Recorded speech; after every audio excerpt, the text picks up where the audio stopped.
Hi there, my name is Ian Oswald and this is a video for the Screencasting Handbook. I'm going to teach you some microphone technique. So this video accompanies one of the chapters in the handbook, and the idea is to give you a good visual guide as to how to record good narration. So we'll start off with the distance you need to keep to the microphone. You'll see here at the top of the screen, you can just about see the microphone, and then my lips are here, and so the sound energy from my voice is being transmitted about 4 inches in this case between my mouth and the microphone. Now if I start to record with Audacity in the background, then you can see the waveform, that's this line here, being recorded, and you'll see this in most of the screencasting tools you might use. Now, if I just keep talking, but I move backwards, and so I disappear off, then the waveform gets small. And if I bring myself up close, and then really up close, then you can see how the size of that waveform changes. So one thing to bear in mind is always keep a constant distance between yourself and the microphone.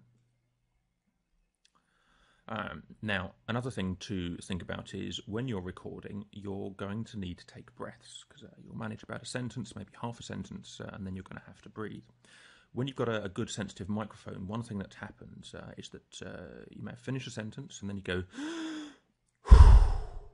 and then you carry on. But if you look here, you can see this huge, great waveform, and that's noise. That's the sound of the wind coming out of my lips and then rushing over the microphone.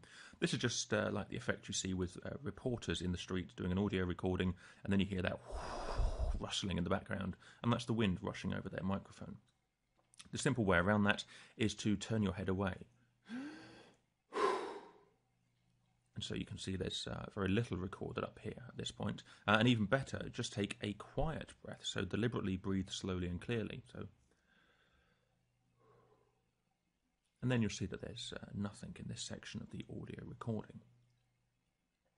We also look at pop filters. So if I just bring this down, this is a pop filter. And so it's a piece of gauze in a disc which you put between your mouth and the microphone head.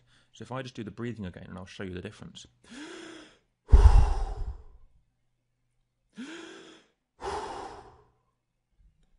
And so you can see big spike and then little spike. And so it doesn't clean up all of the wind rushing across the microphone head, but basically acts like a baffle, so the wind hits it and then goes around the microphone head. So most of that rough whistling, rustling noise doesn't wash over the head of the microphone. That brings us into lip smack, which I just made there. So one thing you'll notice when you've finished your recording, you'll play it back, and then you'll find there are these pops, kind of like pops and crackles in your audio, and you'll wonder what's going on because they didn't seem to be there originally. And what happens is, whenever you open your lips, if they're damp, you get this kind of little lip smacky sound or kind of sound. And you can see here this tiny little spike here, and this spike over here. These are the smack events. Now, our brains are very good at filtering this kind of noise out because they're not useful to us, so we just don't hear it in ourselves and in other people. Not until you get used to audio recording, then you become quite attuned to it. So, one way around this, preferably don't start licking your lips, because then that accentuates the sound. Let your lips go dry. Generally, I use Vaseline, so that's a soft petroleum jelly. You just wipe it around your lips, and then it helps to keep them. It retains the moisture so that you don't feel the need to lick your dry lips. And if you get nervous, your lips will go dry.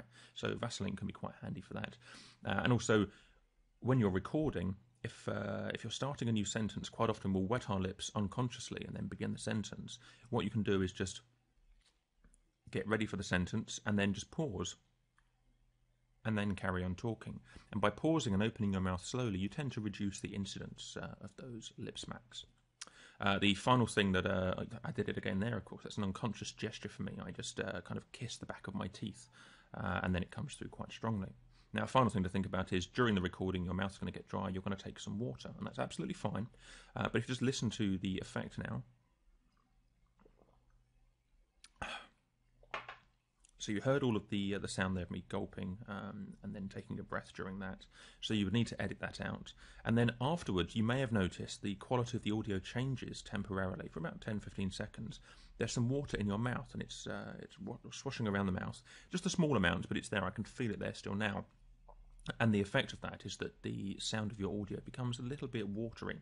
So if you need to take some water, take a sip, put it down, wait a moment, swallow, let it all clear, take a breath, that helps to clear some of the water out, and then carry on talking. You might find you don't notice this at all in your audio recordings, in which case there's no problem, but for some people the effect is quite pronounced, so just make sure you're aware of it and then you take a break.